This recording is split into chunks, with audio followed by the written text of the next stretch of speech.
And good evening, everybody. Welcome to the Picnic Table Chat Show. This is season 3, episode 14, I believe. And we are supposed to be having a guest tonight, but he's not yet arrived. So you know the drill. I'm just going to carry on with the show as normal. I'm just turning my lights down ever so slightly because they're blinding me. I almost need to go to get my sunglasses.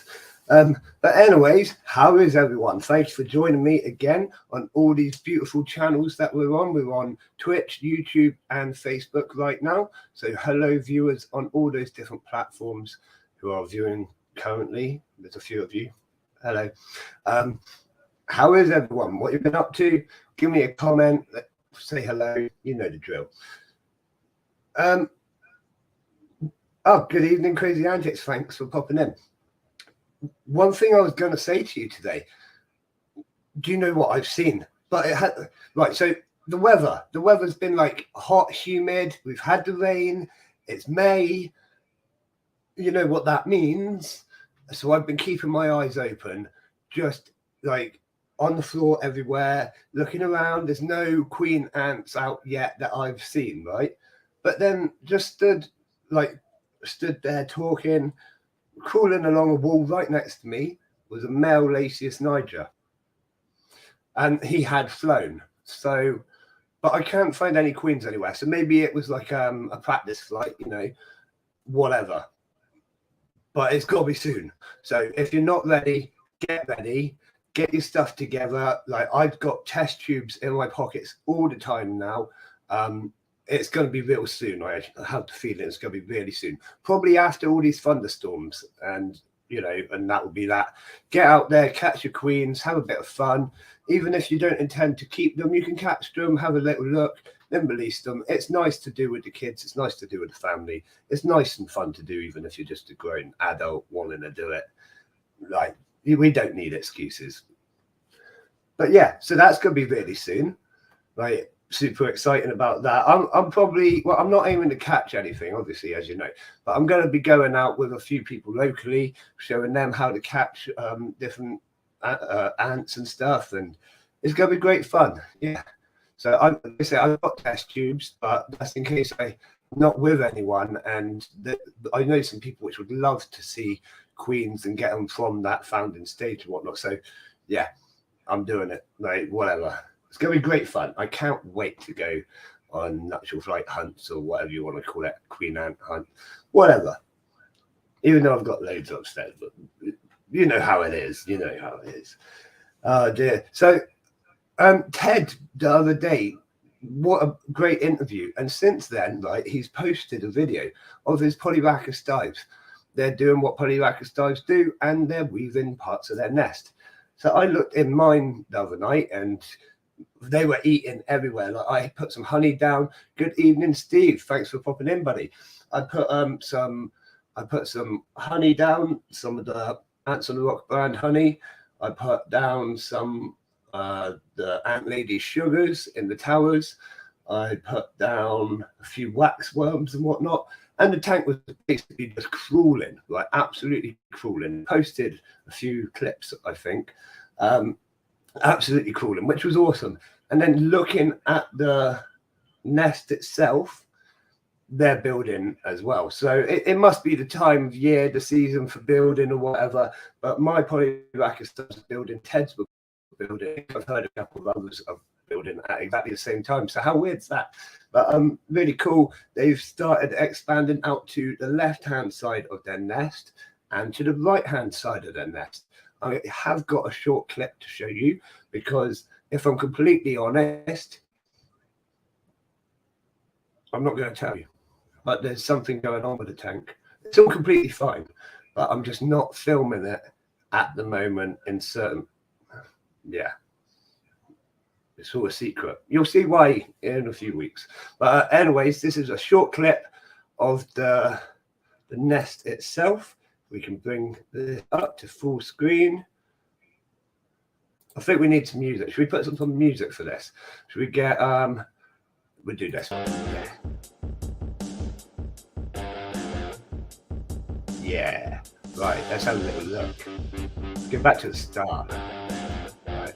So this is, you can see they've got the larvae, however you pronounce it, in their mouth, mandibles. You know what I mean? Not in their mouth. They're carrying them, and then they carry them around to different areas. Right. So down here on the left-hand side, where behind the plan, they're building, expanding all of that, which is pretty cool. I'm expecting they're going to stretch it all the way to the far left-hand side into the corner. That's actually where they built a satellite nest last summer. I think they were taking in the summer rays. Because as you can see, there's a window which shines in the light just there. So carry on, and then they're expanding on this right-hand side here as well. You can see they're all gathering. They've started pulling these ferns over, these big old leaves. The ice bomb running past. But yeah, they started pulling over the big ferns and using them into the construction as well. So that's really cool and interesting. The nest looks like it could well double in size. Let's have a little. Oh yes, you can see there on both sides of it there. They're on the outside and the inside of the new wall that they are creating. So I thought that was pretty cool, and I just wanted to share this clip with you all. Look at that. So there they are using the larvae. What they do is they stimulate them by rubbing them with their antenna, and that basically gets them to produce a silk-like substance which they use to glue together all the leaf and debris that they've picked up from around the tank, and they create a nest out of it. And after a while, as you can see, it turns into this like harder substance that the rest of the nest is made from, that thing, and it just kind of hardens. But after a while, it's like paper, right? So after a while, if it's not maintained, it just disintegrates to nothing. So they're constantly rebuilding and maintaining, as well as expanding it. It's really interesting, really cool the way they do it. And like I say, the way they kind of do it is like they add layer upon layer upon layer. They don't necessarily all link together. So this new chamber might not link to the chambers down in the other corner. So they have to kind of like come out of the nest to go into other parts of the nest, which gives us great opportunity for viewing. So yeah, let's go back to the other tank and let's get that one done. And So that was nice. Bit of music in the background. We'd like a bit of music in the background. Let's see me. There I am. I'm back. Hello, everybody. It's nice to be back. Whatever. I'm just chatting. Who fancies a duck race? We know you all love a duck race. So we will have one in a second. Feel free to start chucking out your numbers now. If you haven't played duck races with us before, all you got to do is choose a number. We're going to have 8 ducks because there's 8 people in the chat right now. We're going to have 8 ducks. There's no prizes involved. Just call out a number, 1 to 8. If it hasn't been picked yet, it's your number. If it's been picked already, choose a different number. It's just for fun. We'll do that in a second. My diacamera here on screen, they're absolutely loving their wax worms and these sugars at the moment. These, what is it? Blue raspberry ant lady sugars. Highly recommend them. Them and what's it? Strawberry lemonade or something like that she's got. I can't remember. But yeah, they're both really good. Hold up to this. There, you could, the lights. Yeah, those ones, really good. Highly recommend them. If you haven't used them yet, really, really good. As you can see, my ants are loving them. So yeah, we've got some numbers coming in already. So here we go. Let's bring up a duck race. I'm just going to have a sip of coffee. Core, that needs more sugar in it. Whoa, that's bitter. So whilst there's a duck race happening, I'm going to be jumping out and getting some more sugar in my coffee. Oh, let's have a little look-see look at the ducks.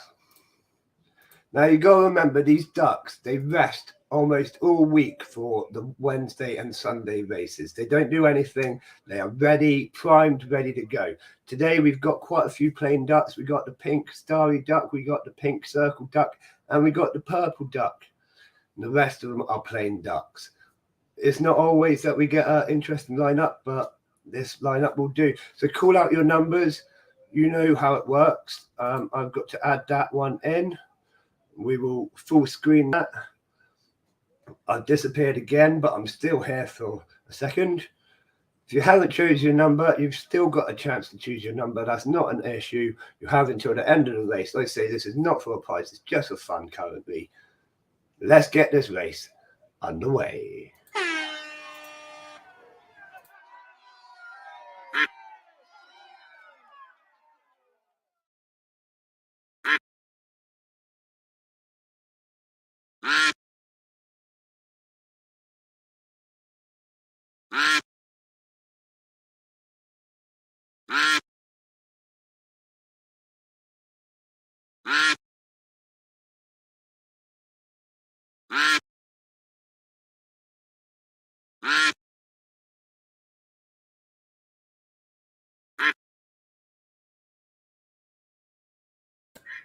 And I am back with more sugar in my coffee. So much better.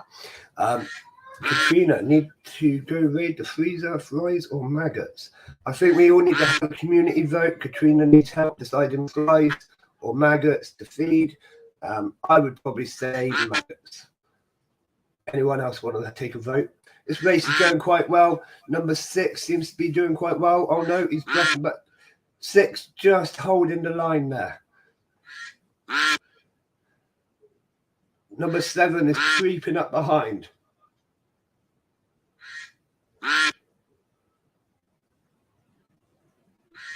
Believe it or not, like these are actually, they shouldn't lag at all. They should just be a smooth race, but you've probably never seen a smooth race with my streams. It will happen eventually. You know, it's getting there. We are working towards it. Top speed. You can tell I've got kids, can you? You can tell I'm in a good mood today. Feeling a bit better, a bit more perky, a bit more with it, which is nice. Last 10 seconds now. Just waiting for the screen to catch up on the other screen. I'm not going to announce who wins just yet. Oh, well done, that's up. Number 6, taking home the prize, which isn't an actual prize, but taking home the bread. There you go. Yeah. Making the bread. Yeah, no, thank you, Katrina. No, I'm feeling much better. Not completely fixed yet, but I'm on a higher dose of my normal medications and things like that. We won't go into it, but I'm feeling better than I did. Starting to get back up to my normal pace. Got a bit more energy, feeling happy. So, yeah. Well done, 8 legs. Smashed it. Good call. What else have we got down? Let's talk about the heat, right? So, who's noticed it's getting hotter? We reached 27 something degrees the other day. Now that's warm, right? You got to win something, 8 legs, you know. So yeah, like yeah. So it's really warm out at the moment. Now some of my colonies they only need 26 degrees. 27 degrees already. So what do? Right, there's several options for cooling down your nest. You can put fans about. You can just try and bring down the temperature of the entire room. I know people which have cold water running around their setups, but they have quite large, sophisticated setups. You know what I mean? So there's a few different ways that we can go about doing it. But I'd really like the community to come up with ways either for this episode, liquid nitrogen, I like that, either this episode or next episode, just have a little think, ways that ant keepers or reptile keepers, anyone can keep their pets cool during these hot summer months, because it is getting extremely hot during summer. Like last year, we reached like 30, I don't know, was it last year or was it the year before? I don't know, but the COVID year, it was ridiculously hot, wasn't it? It's been getting really hot. So just have a think, come up with some ideas, and let's have a little discussion about it, say next episode. Because like my colonies, I know what I do with my colonies, and I've got a few different methods, but it's mainly trying to bring the ambient room temperature down. I don't like it too hot, you know, simple as that. We add ice cubes to enclosures and let them melt. That's a brilliant idea, 8 legs. But does that not then raise the humidity massively? But then I suppose, I don't know, let me know. That's, yeah, because that's an interesting technique. I've always liked the running water technique, and that is what I aim to do with my full setup eventually. But I've done it with a couple during the summer last year, but because I only had a little bit of tubing that I could use for the pump. It's not as easy as I thought it would be, we could say. I've seen setups, like I say, really sophisticated setups where they've got like, let's say, like a cool box which runs into piping and this and that, and cold water is constantly running around their entire shelving unit, and it's really cool. But I expect it's expensive, and it's not the sort of thing I've got. Those blue ice pack things work well. Happy Ant UK, thank you for that. Yeah, it will raise it a little, but not hugely if you only add one. Yeah, okay. I've not known he had an issue. That's really interesting. Okay, cool. Brilliant. 8 legs, 4 wheels has just put into the chat, and I will bring it up on the screen. Anyone that isn't subbed to his channel, please do. He's doing a big giveaway. I believe it's your 600 subscriber giveaway, is it not? Really well done for getting there. So big giveaway. It's worldwide. Sub to his channel. Leave him a little comment. It's really easy, straightforward. Share the video if you want to, but it's not obligatory. But obviously we're all awesome here, so share his video, and yeah, you got a chance to win. I believe there was 3 prizes. Was that right, Greg? Correct me if I'm wrong, but just try to go off memory for you, buddy. Excuse my bad cough still. We might not be getting our guest tonight. I don't know what's happened. I spoke to him earlier in the day. Maybe we've got a bit of a time situation mixed up because he is in the USA. Maybe there's a little bit of confusion as to what time he's supposed to join, which is a shame, but he was really enthusiastic about coming on, so I'm sure he will rebook in for a future date. So we'll just carry on as normal. 3 at the moment, but yeah, there you go. 3 prizes for the giveaway at the moment, but there might be a chance it might raise. So get on there, to the channel, exactly what I just told you, all of that, get on there. You know, you've got to be in it to win it, as they say. And if you're not in it, you're no. Be there or be square. I don't know. Someone just stop me. Tell me to stop sometimes. Oh dear. Dear. So what else has everyone been up to? Like I say, I've been quite busy. I've been out in the sun. You might be able to tell I've got a bit of a tan already. Well, I say the sun. It's been like mixed weather around here. We've had the sun and then nasty thunderstorms. Okay, Tom, stop. Thank you, Happy. I need it occasionally. Someone just has to say stop, think, then go. Because you know what I'm like. I just 100 miles an hour sometimes. My brain goes, no, my mouth goes faster than my brain, and then my brain's doing a million other things. I don't know. That doesn't even make sense. Again, stop. There we go. Dear. You can tell there's a lot going on in my brain at the minute. It's because I'm back at it. I'm back at full speed. Zach, sorry if I pronounce this wrong. Zach Magna. Sorry, I'm dyslexic. Everything was getting confused in my eyes then. Zach Magna. Do ants need an extra tube of water in their outworld, or is a feeder just as good? Right, so are you asking, like, if are they still in a test tube?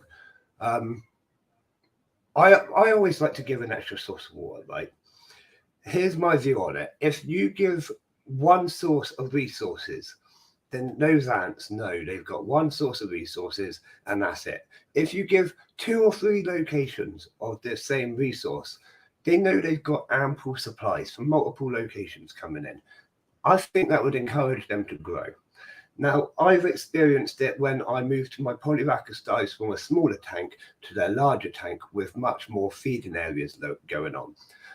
They just expanded massively, so much faster than when they were in the smaller tank and there was only one source of resources.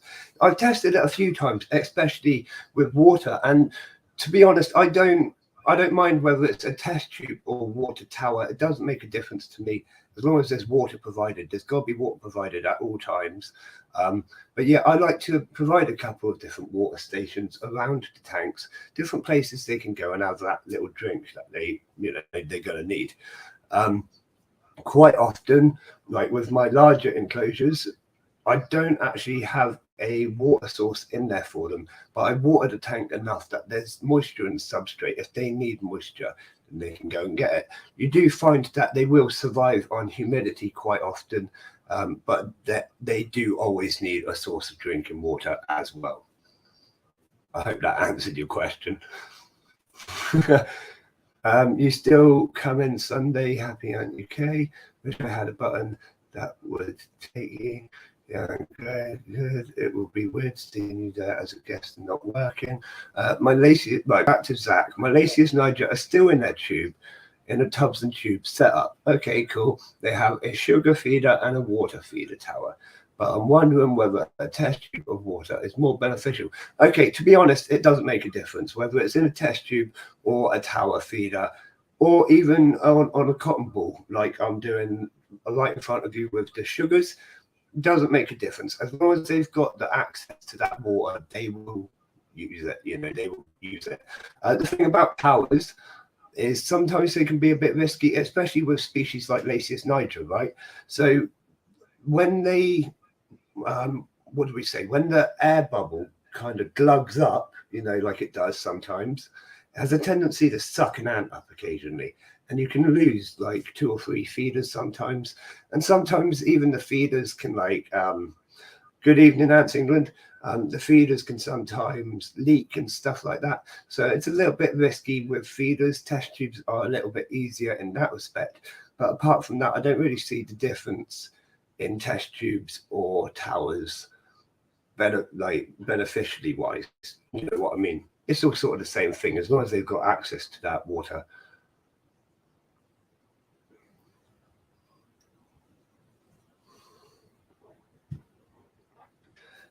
It will feel weird, trust me. First show I've done in years. Who's the birthday boy, Ants England? Thanks for pointing out someone's birthday. I didn't know it was anyone's birthday. Okay, one more question, Zach. We're here for questions. You're more than welcome to ask away.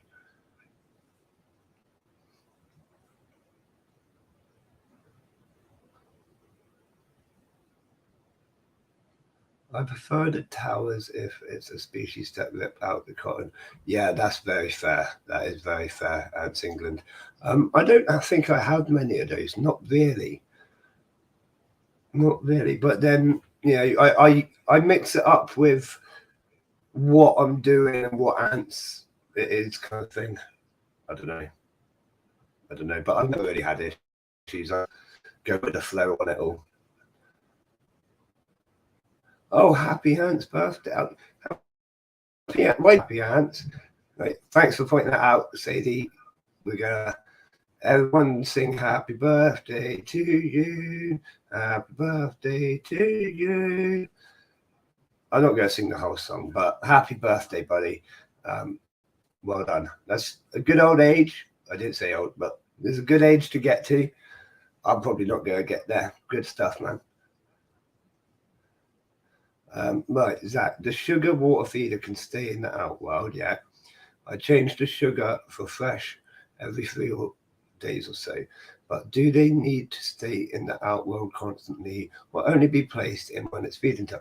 So, so I only feed, I feed, if it's a small colony, which I'm expecting yours are, I feed sugars on one day and then I'll remove them after 2 or 3.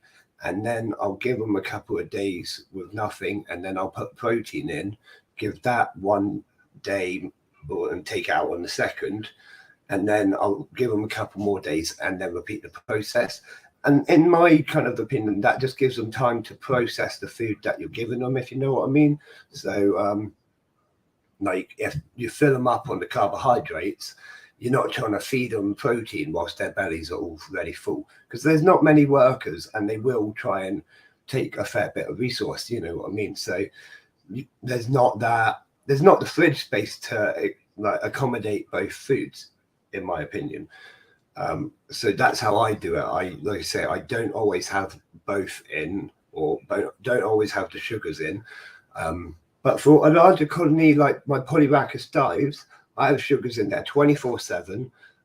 I've got 6 towers in there 24/7, full of sugars, and I feed them protein twice a week. So, like I say, it depends on the size of the colony, but in smaller colonies, just that's my belief is if you fill their bellies with sugar, then they're not going to be able to take in as much protein. So they should have a few days between sugar and protein or nothing else. Yeah, that's pretty much what I do. But I mean, I might be wrong. Every ant keeper's got their own sort of opinion on it. But like I said, if I was, well, I when you eat till you're full, you ain't got room for any more. You know what I mean? Especially if you have your pudding first. If you have your sweets first, you ain't gonna have room for your like carbohydrate for your actual meal, you know what I mean? 40 or 50 workers is actually a really good count for Lacey's Niger colony. And it's never enough. Yeah, the dives, it's never enough with the dives. The more I give them, the more they want. I could probably put in 20 towers and every single one would be full all the time. And they'd be in the rest of the tank. They're crazy, expanding crazy at the minute. Yeah, unless it's pudding, crazy antics. I was thinking of pudding. Like I'm a nightmare for it. I can eat sweet stuff all day long, and then when it comes to eating my meals, I'm like, it's chicken and potato again. I don't want this, so I have to chuck some honey on it or something. I'm really bad. I love sweet stuff, but it's not like I have to worry about rotting my teeth. So I don't really have to worry, right? And if whatever. I just like sugar, as you may have noticed from like the constant energy drinks and sugary stuff that I live off. It's not constantly energy drinks. It's normally lemonade and stuff, but I have been really bad on the energy drinks lately. But as you all know, I've been I've been like so tired lately. It's just been insane. It's nice to have a bit of energy back today. It's really nice to be a bit more with it and brains ticking over a bit better as well. Birthday beats on Friday, yeah.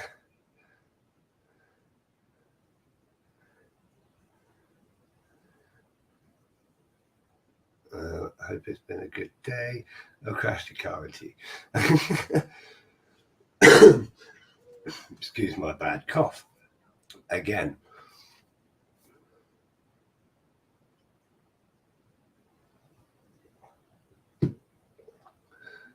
That's a bit better. No problem at all, Zach. That's why we're here. Feel free to pop in anytime. We're here every Wednesday and Sunday. We normally have an interview at this time. We normally start with the interview and do like the chat show bit and the games and stuff afterwards. But our guest isn't here. I think there's been a few crossed wires. He lives in a different country, so I think the time zone difference might be confusing things because he's really enthusiastic about coming on. So yeah, not an issue. We'll just carry on with the chat show. If he turns up, we'll do the interview there and then. Not a problem at all. If not, we'll just carry on as we are. And I think we're going to have another duck race fairly soon. Now, if you haven't done duck races before, same rules as always. Choose a number. We have 8 people in the chat at the minute, so I'm going to set up a duck race for 8 people. All you got to do is pick a number between 1 and 8. If your number's already been picked, choose a second number. Really makes no difference. There's no prizes involved. It's just for fun. Let's have a duck race. Let's get it done. Yeah, that was rhyming. I'm bad at rhyming. I don't rap. Don't ever ask me to because it's awful. Right. So what we on? We're going 8 people. So we've got Happy Ant at 1, Ants England 2, Crazy Antics 5. 8 legs is at 7. So Zach, you need to pick another number, I'm afraid. Yeah, Katrina, no problem. That will be sent out for you as soon as we agreed. You know what I mean. No problem. Katrina is number 4. We still have a few more ducks available. Oh, it's a really good lineup. Yeah, Zach's taken number 3.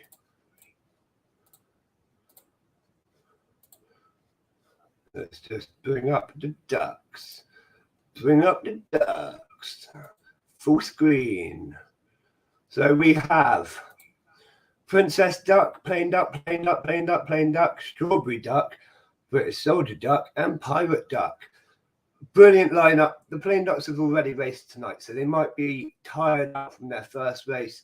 Doesn't matter really. They have brilliant endurance. Strawberry Duck normally surprises us. British Soldier Duck has to leave his gun behind. He can't bring it. It's not allowed. And then we've got the Pirate Duck. Pirate Duck is, you can't really stop Pirate Duck from being naughty during the race. He's kind of like Dastardly and Muttley. Let's have a brilliant race and hope they all behave themselves. So without further ado, let's roll.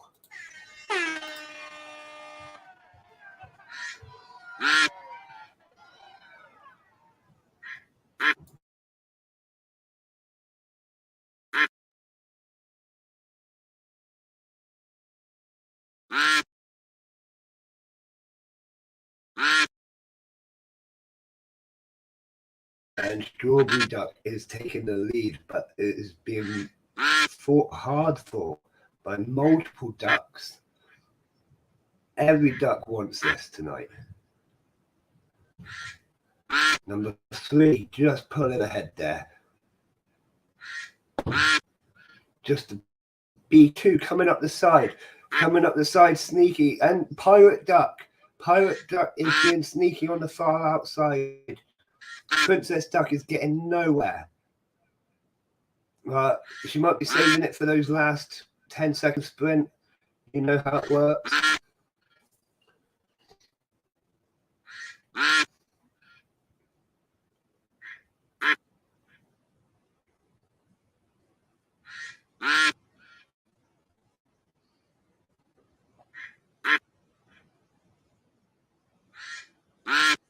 And just coming up in the middle is Strawberry Duck. Still Pirate Duck, number 4. There's so many ducks now, it's really hard to tell who's in front.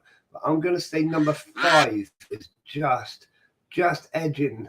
Just edging.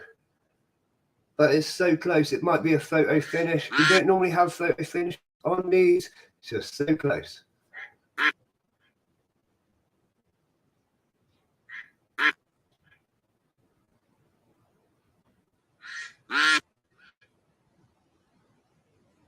Here we go. Last few seconds.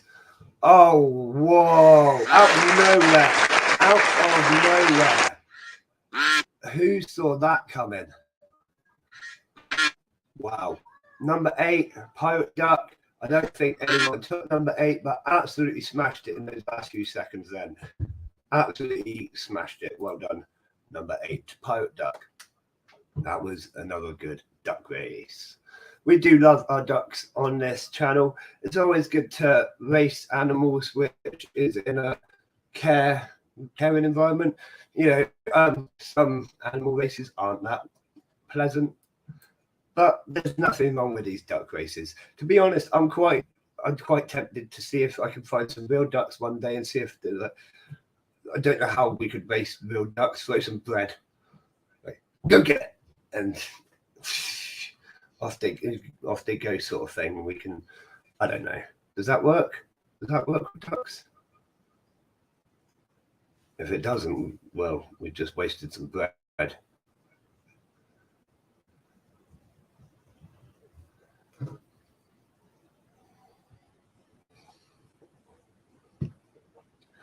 Last time, to be fair, the last time I went down to the swanery with some bread, I got chased by the swans. Now, I don't mean chased. I mean this swan came up out of the water onto the side, kind of walked me down with its wings flapping, head going. And I was like, oh my God, like, and I jumped over this little like fence railing thing that was there, and I landed literally on the floor on my side, and it just stood there on the other side of the fence, just honking at me. I ain't done nothing wrong. Take the bread. But it go for the bread. It wanted me. It wanted blood, not bread. I got away in there and I just walked like the other direction. It couldn't get past the fence. It probably could have flown over if it really wanted to, but no. Scary stuff, swans. They are big animals, you know, and they're quite dangerous as well. I think I was quite young at the time. Not young, but I was like teenager. I don't know. Bit more scared of swans than I would be now, but it wasn't a pleasant situation. I was like, oh my God, this swan's gonna eat me. And there's quite a few of them, and they are big. I mean, have you seen the size of a seagull? When a seagull lands and opens its wings right out, the seagull is huge. You know, they're not just little bird things, they are quite large. Oh, it's really hot in here again. Look at that, I'm going proper grey. Oh dear. Yeah, they have a taste for flesh. That's it, crazy antics. Ducks are dangerous. See, now I've never been attacked by ducks yet. We have ducks on the island. We have ducks in town. There's ducks all around, but I've never been attacked by a duck. I have been attacked by seagulls. The seagulls around here are lethal. Like, if you've seen things like, if you know about seaside towns and seagulls, lethal. You think you come on holiday here and you throw a chip out and the seagulls are going to get it, and it's really cool to watch. But we live here, and when we're eating chips, they just come down and take them out of our hands. It's crazy. Like, they're like the pirates of the sky.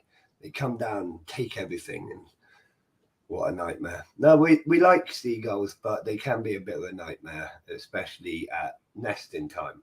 They will swoop anyone walking down the road, or you got to fight for your life if you have chips. Yeah, you got to fight for your right to have chips, right, in the world of seagulls.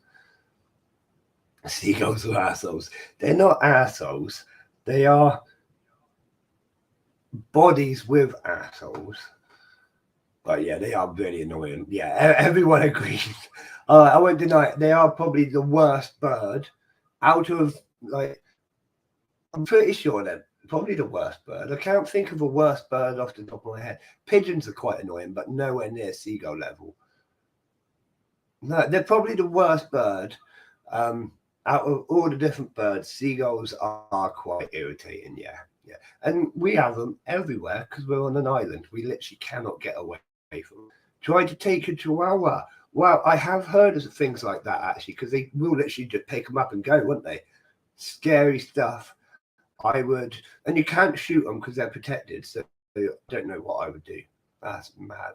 They ate all the baby ducklings at the site that you work. That's not cool. Yeah, again, they are like lethal to all the other birds and stuff. They'll chase everything away. Interest when they fly out far to sea. That's when they're about to die. Usually, quite often we find them on the side of the road. When they at my trolley, they wind me up. My dog be on a lead and the yeah, okay. So your dog's on the lead. What if it eats the lead? I don't know. I'm not putting that in your head. Sorry, I should have said that. I couldn't deal with that. I really couldn't deal with that. I'd have to get like a netted enclosure over the whole garden or something. Like, I don't know. Auto turret. It's not me shooting the seagulls, it's the automated system. It's not my fault. Oh, if only I had an automated system, like automated anti-seagull deterrent. I don't know. I'm sure Bill Clinton had one at some point. Yeah, you'd be holding the lead. Yeah, fair enough. For some reason, I just imagined you like putting a pole in, you know, like what they do, and they tie it to the pole in the ground. It's like, have fun. They run in circles, and it gets shorter and shorter until they like hit themselves in the face or in the butt. Their face hits their butt. You know what I mean?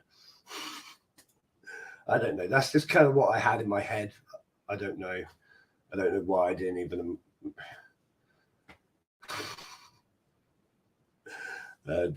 Yeah, eat that lead to steal the dog. Okay, I'm going to say goodnight. Some stuff. Good night, 8 legs. Thanks for popping in, buddy. You're an absolute star, and I hope that everyone's doing what we mentioned earlier, subscribing to his channel, getting on that giveaway, massive prizes. Get on it. The Diacama absolutely smashing those waxworms to pieces again. Awesome stuff. Reagan and his Star Wars idea. Exactly, Crazy Antics. Exactly. Reagan had it, but yeah. Have you heard, like, they did a petition to build a Death Star? Did you hear that? And they worked out it would cost like twice the entire planet's resources or something like that. I don't know. Like, crazy money. I wish they just in a ways, don't you? Like, we've screwed our planet. Let's move to the Death Star. At least we got a weapon. Let's take on some aliens and stuff. I don't know. But it would be awesome. Let's build a Death Star. Maybe Elon Musk will do it in the future. He kind of does everything. If someone petitions him, Ants England, yeah, we love Star Wars here. If someone would petition to Elon Musk to make the Death Star, even in miniature form, you know, maybe be awesome. Obviously, the new Obi-Wan series is going to be coming out very soon. Sorry, Ants England. I'm expecting we're all getting quite excited, apart from a few people. A lot of us are getting excited for the new Obi-Wan series. It should be really cool. I've seen a lot of trailers. I've seen a lot of whatever information and releases. None of it's going to be 100% true or confirmed. You know how it is. But it's going to be an exciting tying in series. I really feel it's going to show a lot of the backstory of what happened. Well, we know it's going to show what happened in that time period, and it's just going to be an interesting filler. I think it's going to be good content because of the actors in it. You know, they're bringing back Hayden Christ. They're bringing back him and Obi-Wan. I can't even say, let alone remember their names. God. It's gonna be good. I think it's gonna be good. And we've got Andor coming out later on in the year as well, which again is gonna be another great series. But it's going to have some different stuff in it. It's not necessarily going to be based on the storylines that we're following. It's going to be something completely different, isn't it? Yeah, Ants England, I know this, like, I go off on a bit, you know, we go off on tangents. We're not always strictly ants. It's a chat show. We chat. I don't know.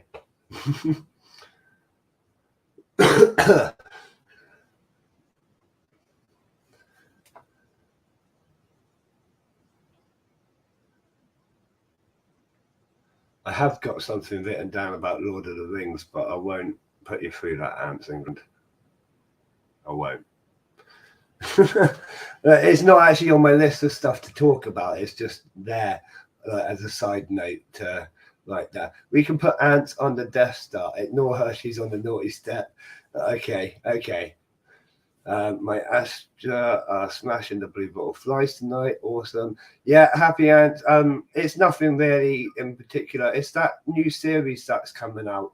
I'm looking forward to it, obviously. Everyone's on it, right? It's that new series that's coming out. Me and my mate, he really loves Lord of the Rings more than Star Wars. Definitely a lot more than Ants, because he's not into ants at all. His thing is Lord of the Rings.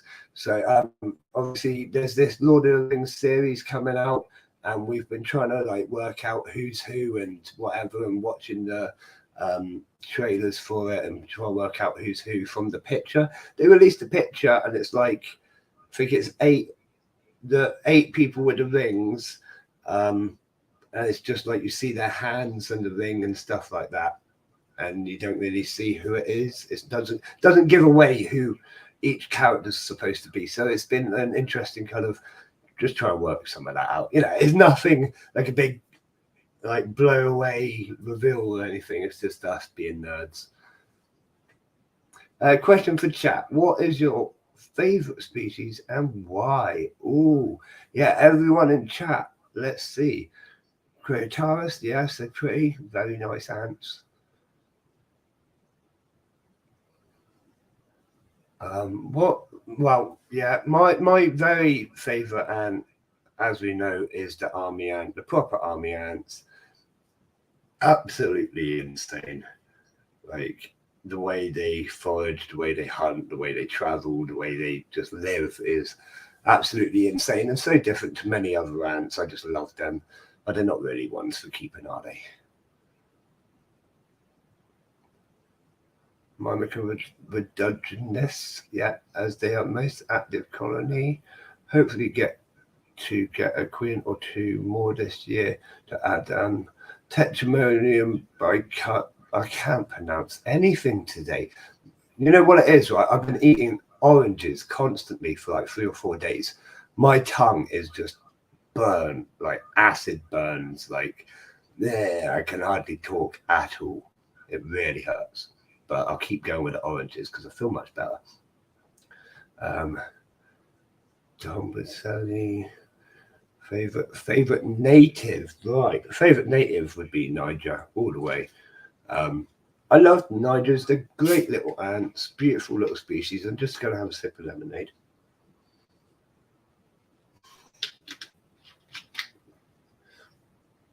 Apart from the wife's got diet. Who buys diet? Well, I've got a theory, not a theory.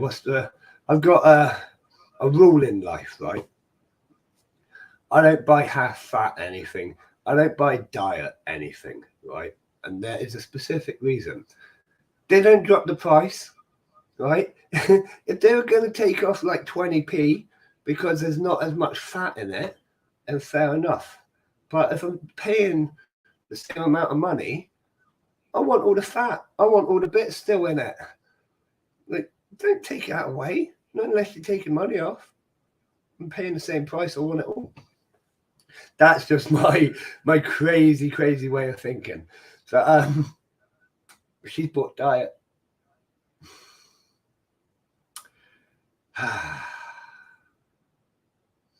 Anyways, let's see what everyone's saying. Flavus are beautiful, aren't they? Yeah, absolutely those beautiful little ants. Formica, yeah, Formica. Again, amazing genus. Many species of Formica are just stunning ants. And like I keep saying, I love my Formica. They're so active, inquisitive, aggressive, and they're growing really fast as well, which is nice. Ants England, you've never had Formica, I highly recommend them. Amazing little ants. All ants are amazing, you know I keep saying that, but yeah, I really do enjoy Formica. I'm enjoying them more than I ever thought I would. Like, they're really active, like I say, really just a great colony to watch and be involved with.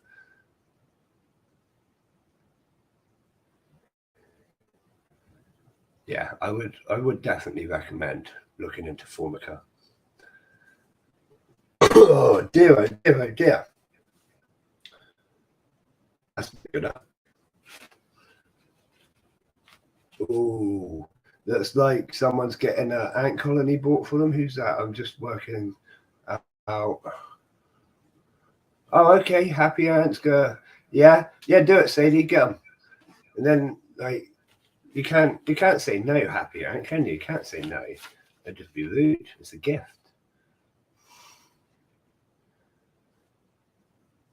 Oh, the problem with lemonade is I always feel like I'm going to burp. I probably am. Yeah, there we go. Whoa.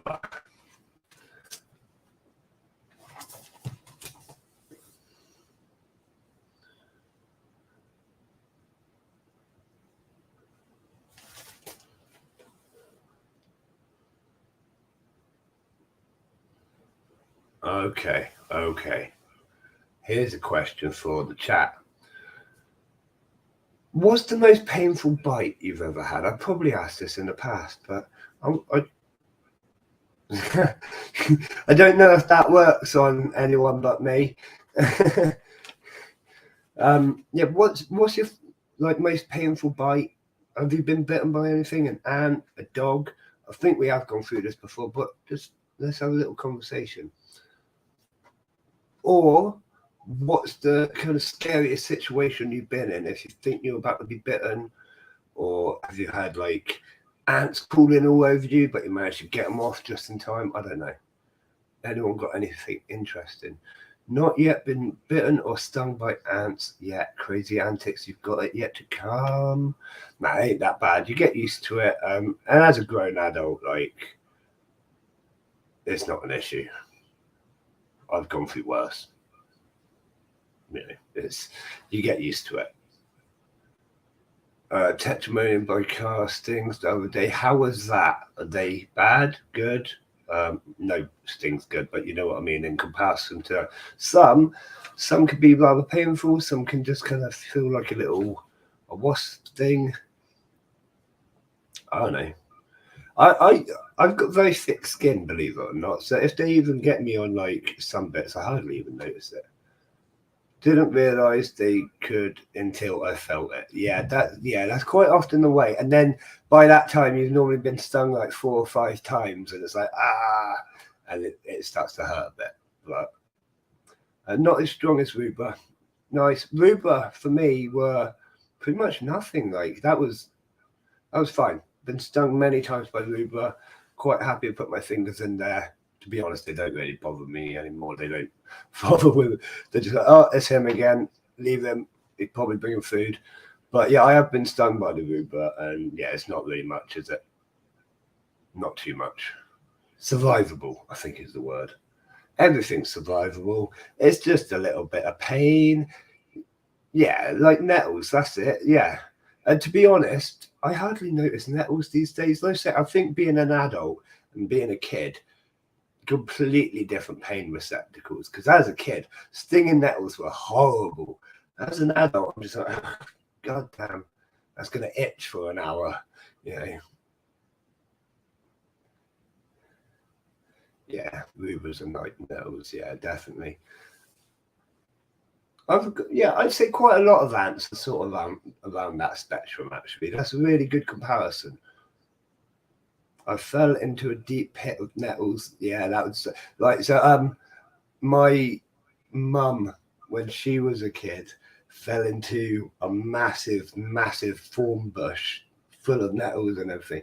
And they had to like cut her out, and she was sat there for hours. How much would that suck? She probably won't like me telling you that, but ha, nice one, Mum. She's a legend. But it would suck. So yeah, fell into a deep pit of nettles. Like, so you had to like scramble out trying to climb out with the nettles as your grappling hooks. That would suck. So you literally like your hand. Isn't it if you hold the leaves a certain way or you clench them really hard, because it's the tiny needles which break off into your skin and release that little venom. If you're able to break the needles in the other direction so that they don't go in, something like that, then they don't hurt, I think. I'm not sure, but there is a way to do it, isn't there? Picking up nettles and stuff without them hurting. You know what I mean? I was filming a Flowers Next before and got so many Ruber stings covered easy over 50. Yeah, it's easily done. Never got stung by ants, bitten by a Nico Major and a Messer Major. Yeah, dock leaves. See, dock leaves are supposed to work, but I don't know if they really do. Like, we tell kids they do, obviously. Like, here, spit on this, rub it on yourself like hell. You'll feel much better. It's like, I don't know, maybe just rubbing the leaf against yourself makes it feel a bit better. What is that ant carrying? Look at that. What's he doing with that? Like, why? What are you doing? They don't really build much. They just dig generally. So taking it that way towards the nest, what is it? Massive, just a piece of leaf litter. Don't spit on it. Do you not spit on it? I don't know. I always thought you got to spit on it. I don't know. Spit on everything. Spit on it. Give it a rub. Be fine. Shine it up, doesn't it? Polish your hand or arm or whatever. It's not as powerful as the wet blue paper towel, though. Yeah. So, what's it? Magic newspaper. That's the most powerful cure-all device for children. It's got to be a magic newspaper. Not any newspaper is magic, right? It's got to be a particular newspaper that only parents know is the right one, right? All parents know this. So you get the magic newspaper, right, and you just lay it on the seat of the car, or just put it there. And whenever they're sat on the magic newspaper, you can't feel pain, or it doesn't hurt as much, or you don't get sick, and so on and so forth. And it works. Like 90% of the time, it works. They start to calm down, and they won't get travel sick and stuff like that. They got a magic newspaper, but it has to be a magic one. You can't just get any old newspaper. You know, all parents know how this works. You know, it's got to be the right newspaper. But that's what actually solved my travel sickness as a kid. As a kid, I couldn't go like 4 miles in the car without getting travel sick.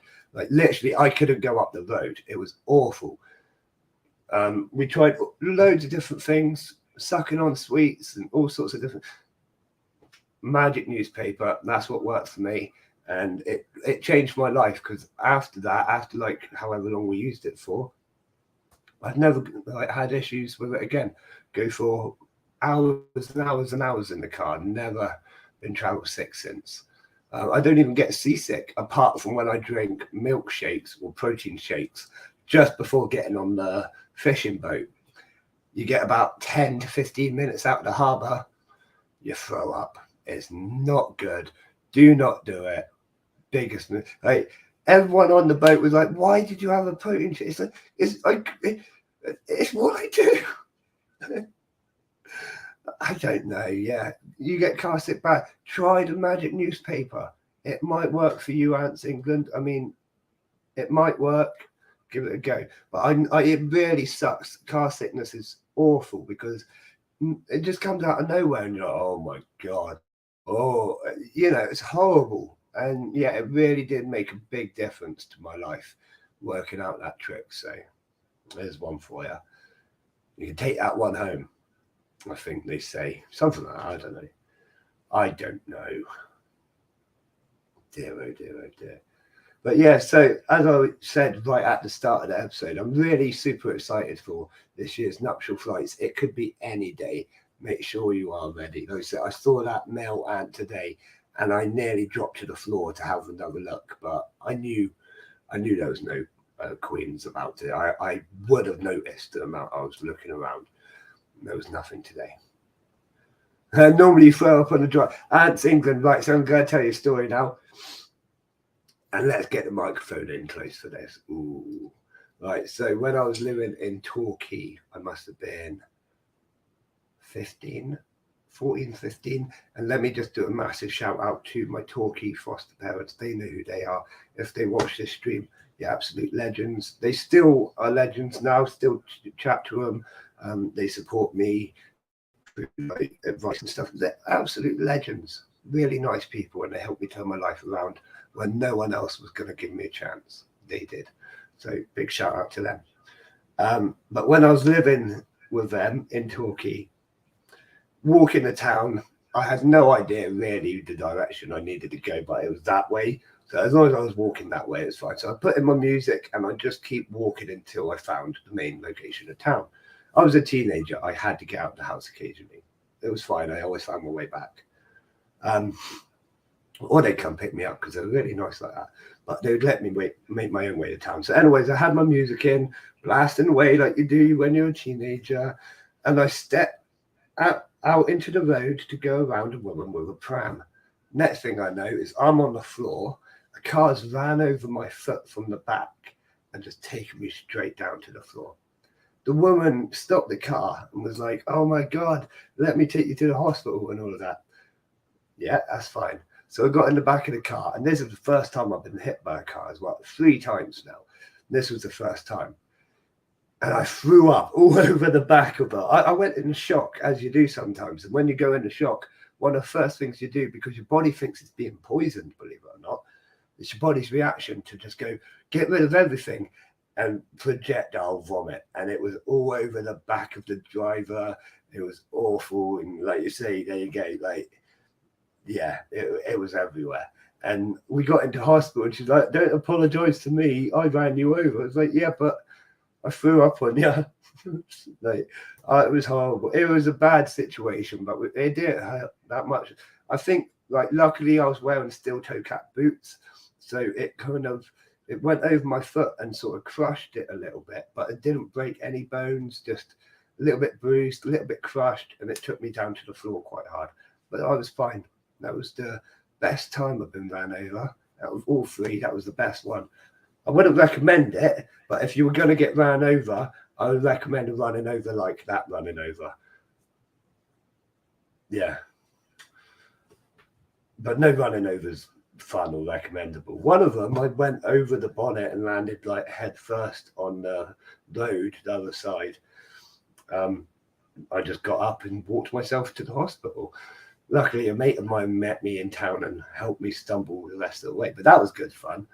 Again, I walked away from that one, so I wouldn't recommend getting hit by a car, but sometimes you survive. I don't know. It's not good. I'm just going to stop. Don't get hit by cars. Watch before you cross. I looked before I crossed most of the time.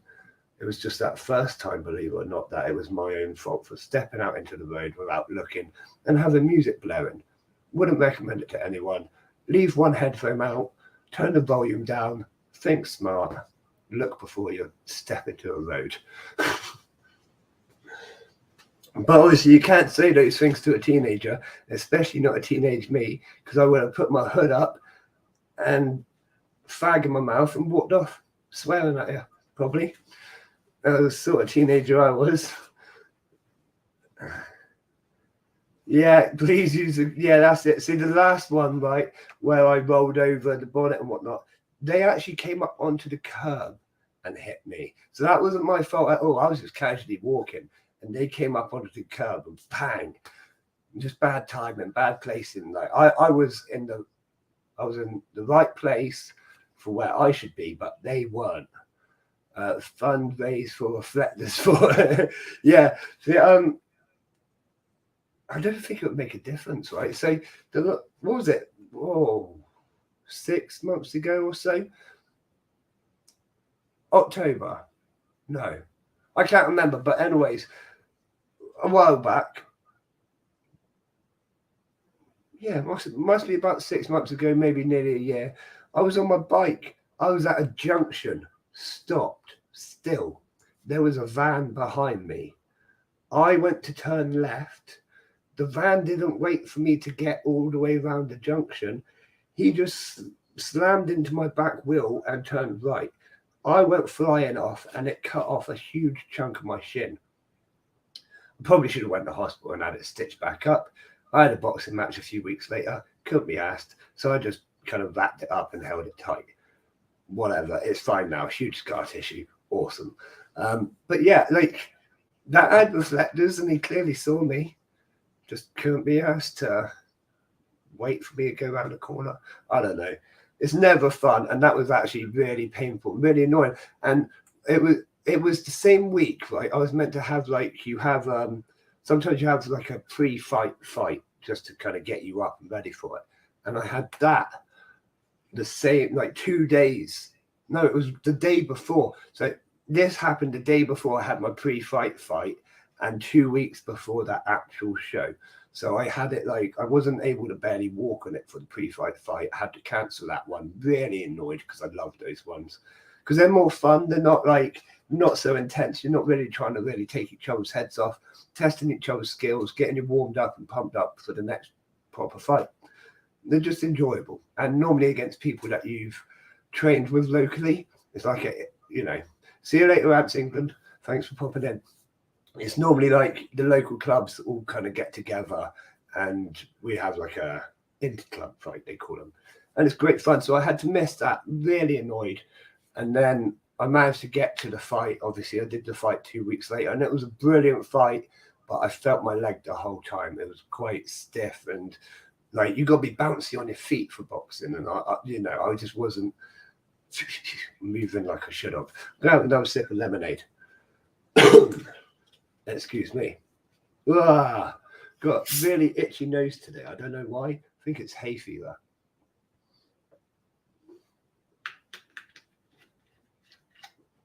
High pollen count or something. I don't know. I don't really follow pollen counts and stuff like that. It's not my passion in life, like everything else. Although I probably could get passionate. One thing you may notice about me is I can pretty much turn my hand to anything. I think that's it, turn my hand to anything. A lot of things kind of interest me.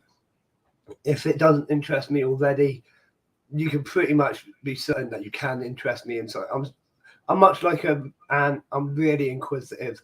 I love finding out new things, and I love finding out things or talking about things that I already know, So yeah, pretty much anything is interesting to me in some degree. That's why I'm so open to our chat conversations, because it can go pretty much anywhere, Now, we are expecting a big old thunderstorm again tonight. Who's going to look forward to that? No, I'm not. But nothing's happened yet. It's rained, but it stopped. So we'll see. It's been off. Oh, there's that gas. Excuse me. That's from drinking the lemonade, right? So since having my teeth taken out, anytime I drink anything fizzy, I am twice as gassy as I ever was before I had them, like when I had teeth. Don't know why. Even with water, actually, I can get quite gassy. I think it must be like the way your teeth help you regulate the way you drink, like help control the flow.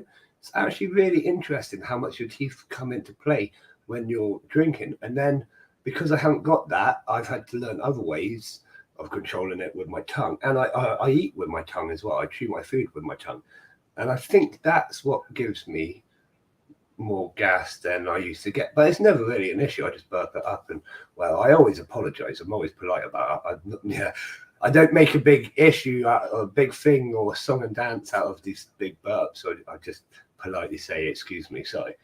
Because it's not great. I'm not proud of it. But it's one of those things you got to live with. I do anyways. It gets worse when I'm on like a extra protein diet. I have like 200 grams of protein a day anyways, but sometimes you have to bulk extra.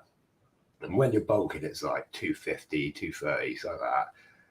And the smells that you get. If anyone has ever done a protein bulking diet, you know the smells you get coming out of you are not humane. No one in the world should be made to sit next to you and suffer through that. But I make my wife do it every night. But yeah, no, it is another matter.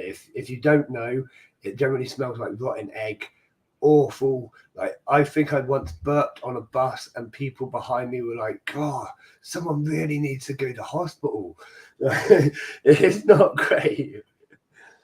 Yeah. Anyways, moving on back to the thunderstorms. Yeah, thunderstorms at night are cool, but not when they wake you up and wake up the kids, especially when you wake up the kid that barely sleeps as it is. But my middle daughter, does everyone know the middle daughter? The amazing Amy is going for a camping trip tomorrow. Yeah, it is tomorrow. Yeah. I keep getting days mixed up. Going for a camping trip with the school tomorrow. First time she's been with the school on a school trip. She's coming back on a Friday. They're going to be staying in a tent. In a tent. In a sleeping. In a tent. In a fun. I hope it passes. Because, like, she came down the other night from her bed because she was scared. Like, literally, as the stream ended, you know, everything was starting to cut out and whatnot. The phone was on 4%. The computer cut out. She was down already because she was scared of the lightning. So I'm just hoping it kind of eases off before tomorrow. And the wife is asking for the charging wire for the phone. So you're going to have to give me 5 seconds.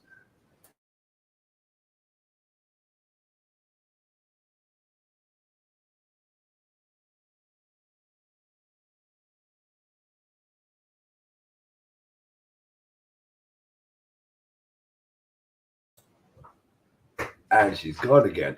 Easy as that. You give her something, she'll get away. Nah, she's not always that easy, I'll say. I shouldn't call my wife easy, but love you, wife. Oh dear, oh dear, oh dear. Let's not get me in any more trouble. So moving on. What is everyone up to? What's everyone got planned? Did I see that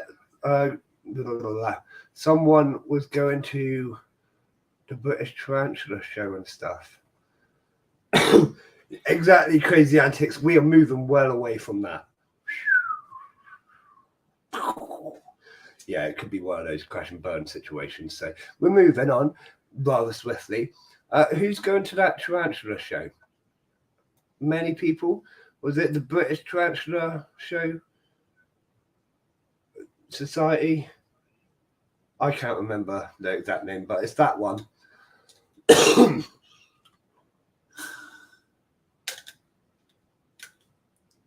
Should be a really cool show. In fact, they are an amazing show. I've seen things about them in the past, and yeah, really big, really cool show. It's been going a long time as well. Really cool. I can't wait for the Great Ant exhibition.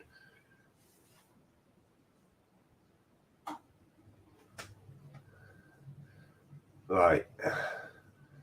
Looking at what else have I got to talk about. As always, I'm not going to sit here and bore you all night. It's not my style. So let's have a little talk about.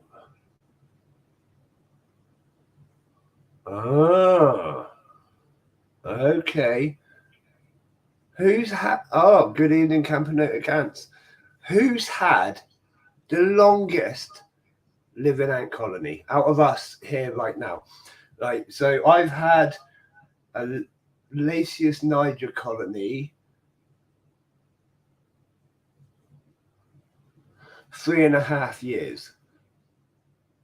Is that right? No, about 3 years. They're one of my personal colonies. They haven't ever come on the channel. Maybe once they were on the channel. But yeah, I've got a Lasius niger colony of about 3 years old. I think that's my oldest colony. Most of the others came after that. So it would have to be the oldest colony. In fact, they never even got a name. They were that old. Newbies are all under a year. Steve, that would be what, 5 years. Katrina, wow. Have you? Yeah, okay. I remember you telling us about the message. Sorry, I was just clicking it into my brain again. Yeah, 5 years is a good long time for a colony.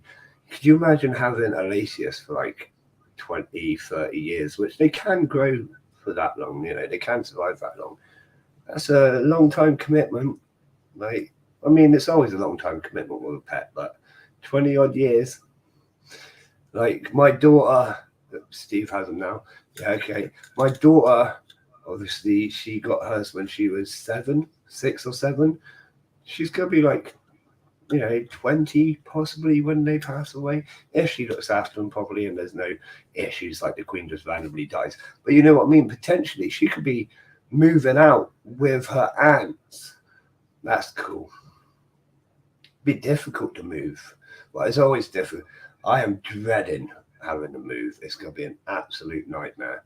Like, here, carry this massive ant tank. Be careful. Don't make the tunnels collapse. Careful. Don't let them escape. Careful. Don't wipe off the barriers. Careful. Don't smash the glass. It's just going to be nuts. And then I've got to get that tank down from like an 8-foot shelf. And it weighs probably more than I do. And it's going to be a 2-3 person job. I really struggled to get it up there. It was like all my pressage. I got it up there. I ain't going to be able to get it down. No way. In fact, when I got it up to a certain height, I had to get the wife to like push it off my hands so it like caught the edge of the shelf and I could slide it on the rest of the way. But it was heavy, and yeah, it's gonna be difficult. In fact, it was so heavy I wasn't sure the shelves were gonna hold it, and I put it there and I stood and watched it. I was like, it's not cracking, it's not creaking, and we went with it, and it's been fine ever since, so it's not an issue. But it is a heavy tank, so I'm dreading that. But obviously, it's just a nightmare having to move any colony where they've got tunnels or dug their own subs. You know, it's just a nightmare. And then this big old tank next to me, like, too much vibrations, the water section will probably dismantle itself, and so on and so forth. Advice: I've got a Fedoli Paladula queen that I received from Ants HQ in January, and she's still not laid any eggs. I've left her for months and tried to give her a bit of protein and sugar. Right, okay. What temperature is she generally set at? Smaller test tube and left on the heater again. Yeah, okay. Excuse me. And you've done the temperature. That would be my first thing, is are they on heat? You've got her in a smaller tube, which is always a good idea. How much of the tube have you left for her? 26, that should be about right. Maybe try a little bit warmer, because you're in a test tube, they can sort of walk away from the heat a little bit, if you know what I mean. And obviously only heat one end. But how much space are you giving her in the test tube? I can't remember. They're not semi-claustral, are they? No, they're not. So they only need like a fraction of an inch in the test tube. So you've got your water blocker there, and your end of your test tube's like there. Push the cotton in, right? And that's what I do with like Solenopsis fuga and things like that. Tetramodium crispatum, they're really, you know, smaller things as well. Yeah, it works. Just make that space smaller, because they don't need a massive space at all. They feel much more comfortable in a really, really cramped space, almost to the point where there's no room at all. And then as they start to lay their eggs, maybe move it out just slightly. And then as the workers come, obviously take it out, feed them, and then put it back just slightly. She's got a little under a quarter of the smallest test tube. So about half an, well, you're already doing it. That has got me a little bit stumped then. Has she laid eggs before? Do you know that it's a viable queen? Has there been problems? Was it a second-hand queen that they've sent you? It shouldn't be. Ants HQ are really good. They're on my recommended. Sorry, lemonade. They're on my recommended sellers list. I used them. In fact, Ants HQ gave us the Polyrhacus dives. So they are a great company. I wouldn't doubt them on their quality of queen.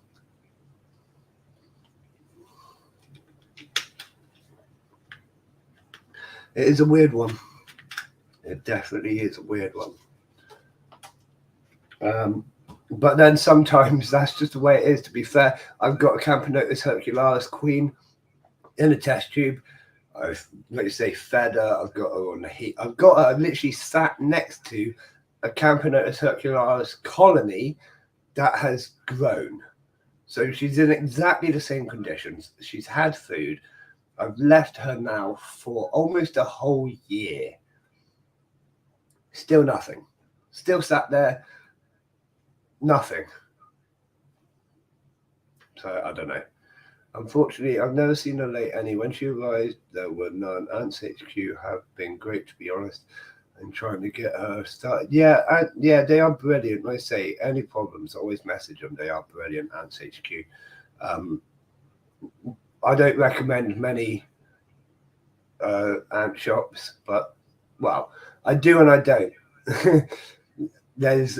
I've got a list of suppliers that I will and won't use, you know what I mean? And they are one of the ones that I will use. Yeah, that's it. Play the long game. Just see what happens. It's no loss. You've already got the queen. So at the end of the day, just leave it be and see what happens. That's what I like to think. Like, you're going to cause more harm looking at her. I don't know. Maybe worst case scenario, add it to a small pot, like make a really small bioactive enclosure sort of thing, and add her to that, see if she'll found her own chamber and do it properly.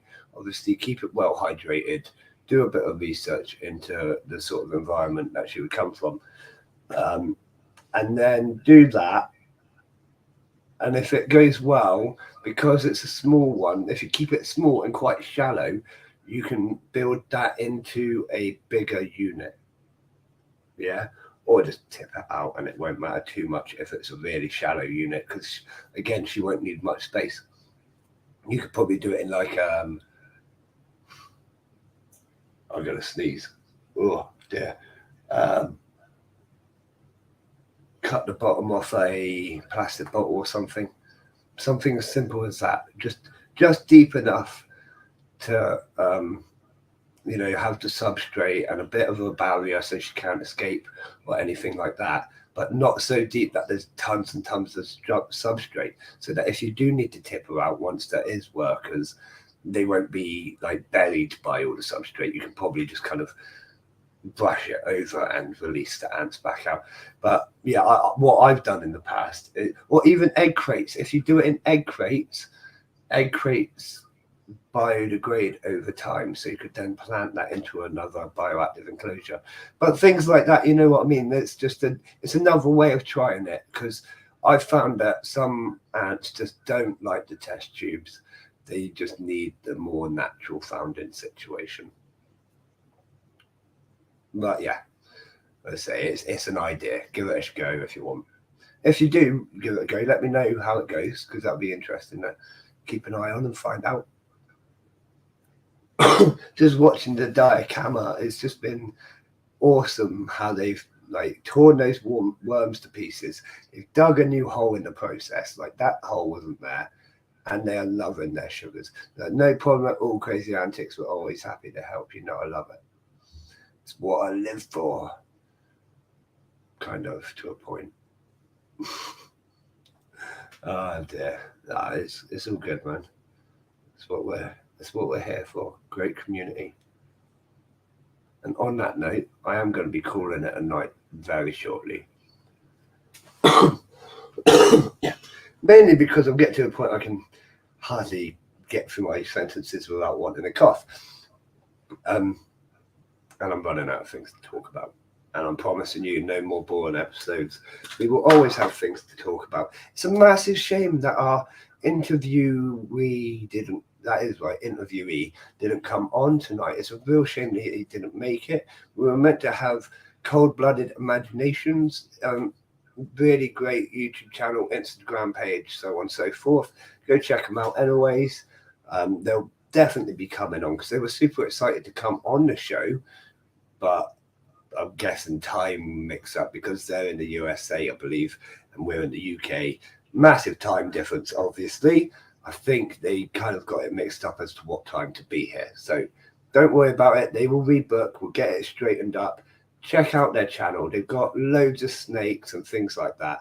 And yeah, it's good fun. And they seem like a really cool person, you know, really cool. They've got some really good videos actually on YouTube. At expos and things like that in America, and you know the size of everything in America is all massive and awesome. So yeah, thank you, Crazy Antics. You're really brilliant. Good night to you as well. But we're not going to do the good night yet because we've still got all of the other bit to say. A massive thank you to the sponsor of the show, Answer of Us, absolute legend.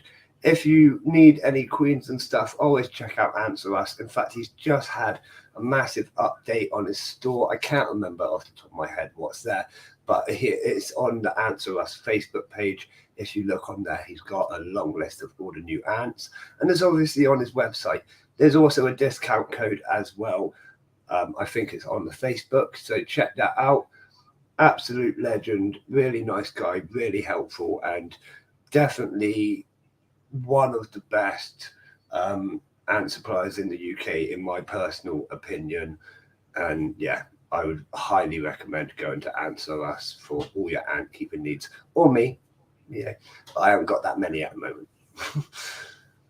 But Answer Us, that's the place to go, definitely. Amazing thanks to all my Patreon supporters. Absolutely amazing people. We got Stacey, Katrina, Jason, and Kevin. I love you all so much for supporting me and the channel. Honestly, it does mean an awful lot. And you're going to start seeing some improvements happening soon because all that money's starting to pool up together into a little ball of money. Whatever. You know. So yeah, a massive thanks to all my Patreon supporters. And if you want to become a Patreon supporter, anyone can do it. It's just £3 a month. Supports the channel, helps us work on growth and technology and things like that. It's all absolutely awesome. Yeah. But anyone that's not a Patreon supporter, not an issue. Not everyone can afford to give money away. You know, I know the situation. I love you all for just coming in, chatting with me, supporting the channel. So please do carry on to do that. Don't forget, if you tell your friends and invite them in, it's just more people to chat to whilst we're all here. It's great fun. We'll have bigger duck races. We will have some more prizes coming in very soon. I keep speaking to potential sponsors, but I'm not just going to let anyone sponsor the show because that would just be crazy. You know what I mean? If you're going to sponsor the show, I have to really, really like your products and want to advertise your products on my show, like Answer Us.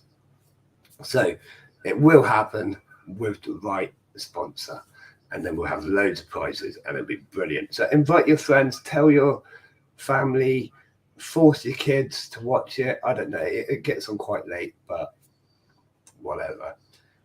I love you all. Don't forget to hit the sub button. Don't forget to like and all of those things. I don't know. I hardly ever say that anymore, do I? To be honest, it's not even worth saying. Everyone, if they like you, they're going to press it anyways. Yeah. That's the kind of way I see it. I don't know. I'm not going to force people to subscribe. Even if you want to watch the show, you don't have to subscribe. Doesn't matter. Love it. Right, anyways, I'm going to leave it now. Thank you all for signing in for another show. This has been episode number 14. Massive shame that we didn't have a guest tonight, but we are lined up with a few more guests over the next few weeks. So make sure you're signing in every Wednesday and Sunday at 9 p.m. for the chat show, or 8:30 p.m. GMT UK time for the pre-show feeding. I think that's pretty much everything I've got to say. Love you all. You're all absolutely amazing. Don't forget, if you need me for anything, got any questions, anything at all, message me.